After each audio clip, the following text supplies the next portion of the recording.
سب سے پہلے یہ نکتہ سمجھنا ہوگا کہ حضرت امام حسین رضی اللہ تعالی عنہ نے یزید کی بیعت سے انکار کیوں کیا، تو اس پر مفصل گفتگو درکار ہے۔ یزید کی کرتوتیں، اس کے اعمال جس کی گواہی آپ تک پہنچی تھی، اور کچھ اعمال کے چشمدید گواہ تھے، اس لیے وہ یزید کو قبول نہیں کر سکتے تھے۔ آپ نے بیعت یزید سے انکار کرتے ہوئے کہا مثلی لا یبایع مثلہ، لوگوں میں بیعت یزید سے انکار اس لیے کر رہا ہوں کہ میرے جیسا شخص اس جیسے شخص کی بیعت نہیں کر سکتا۔ یہ دو لفظوں میں پوری گفتگو کا خلاصہ آپ کے سامنے رکھ رہا ہوں۔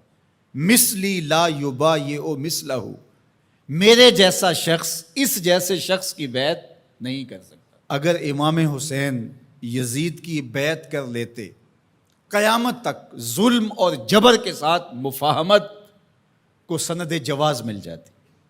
لوگ کہتے جب نواسہ رسول نے یزید کو قبول کر لیا، اس شخص نے یزید کو قبول کر لیا اس کے ظلم، جبر اور زیادتی کے باوجود، جس کو گٹی رسول نے دی تھی، جس کے کان میں اذان اور اقامت رسول نے کہی تھی، جس کو اپنا لعاب حضور منہ میں دیتے رہے، جو حضور کے کندھوں پہ کھیلتا رہا، حضور کے سینے پہ بیٹھتا رہا، حضور کی آغوش میں کھیلتا رہا، حضور علیہ الصلوۃ والسلام نے جس کی تربیت کی اور جس کو دنیا پر اپنے دو پھولوں میں سے ایک پھول قرار دیا، خون پیمبر، نواسہ رسول، جس کو حضور ابنی کہا، وہ ابن و بنتی، میرا بھی بیٹا ہے، میری بیٹی کا بھی بیٹا ہے، جس کو اپنا بیٹا قرار دیا، جب فرزند رسول ظلم سے مفاہمت کر لیتا ہے، جبر سے مفاہمت کر لیتا ہے، تو پھر مجھے بتاؤ کہ قیامت تک کوئی ظلم اور جبر کے خلاف کھڑا ہو پاتا؟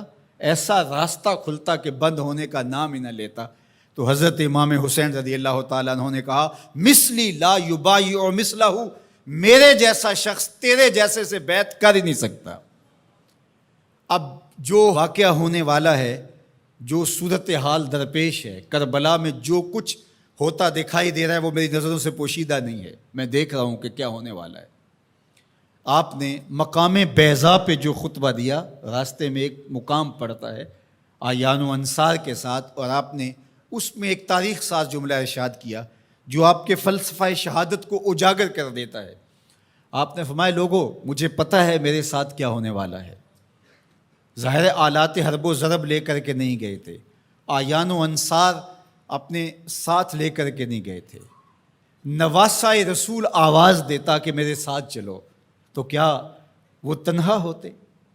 مجھے بتائیے، اس دور میں اگر کسی کام کے لیے میں آپ کو آواز دیتا ہوں، میرے جیسا خاکسار شخص جس کی کوئی اوقات اور حیثیت ہی نہیں ہے، لیکن کتنے لوگ میرے ساتھ کھڑے ہوں گے، اور جو پیغمبر کی گود میں پلا ہو۔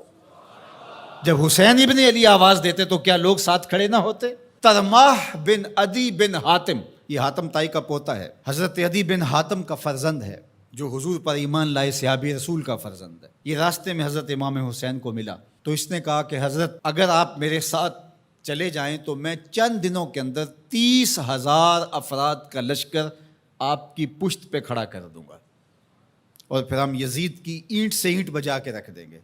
لیکن ترماح بن عدی کی پیشکش کو حضرت امام حسین نے قبول نہیں کیا، کہا بس مجھے جانے دو۔ تو کہا کہ لوگوں، میرے ساتھ جو ہونے جا رہا ہے، جو میری آنکھیں دیکھ رہی ہیں، مجھے اچھی طرح معلوم ہے، ہونے والے مناظر میری آنکھوں کے سامنے گھوم رہے ہیں، کوئی چیز میری نظروں سے پوشیدہ نہیں ہے، لیکن اس کے باوجود بھی میں کیوں جا رہا ہوں؟ تو وہ لفظ سنیے، عزیمتوں کی کتنی دل آویز کہانی ہے، کانسیپٹ کتنا واضح تھا، تصور کتنے واضح تھے۔ وَلَكُمْ فِيهَا أُسْوَةٌ، میں اس لیے جا رہا ہوں قیامت تک جبر، ظلم، جور اور زیادتی کے خلاف کھڑے ہونے والوں کے لیے کوئی نمونہ تو ہو۔ وَلَكُمْ فِيهَا أُسْوَةٌ، میری زندگی آنے والوں کے لیے نمونہ بن جائے کہ مفاہمت جبر سے نہیں کی جاتی، ظلم سے صلح نہیں کی جاتی، ظلم کا مقابلہ کیا جاتا ہے، چاہے کچھ بچے یا نہ بچے۔ لوگ سر بچانے کے لیے ہاتھ دے دیتے ہیں، امام نے ہاتھ بچانے کے لیے سر دے دیا، کہا یزید کے ہاتھ میں یہ ہاتھ نہیں آئے گا۔ آج پوری دنیا کے اوپر آزادی کی جتنی بھی تحریکیں چلتی ہیں، حریت فکر کی جتنی تحریکیں چلتی ہیں سارے حرارت خون حسین سے لیتے ہیں۔ گاندھی نے جب برطانوی سامراج کو للکارا تو اس نے اپنے لوگوں سے کہا کہ تم کہو گے کہ اتنے تھوڑے لوگوں کے ساتھ اتنی بڑی طاقت سے ٹکر لینا دیوار کے ساتھ سر پھوڑنے کے مترادف ہے، لیکن میرے سامنے حسین ابن علی کا اسوہ موجود ہے۔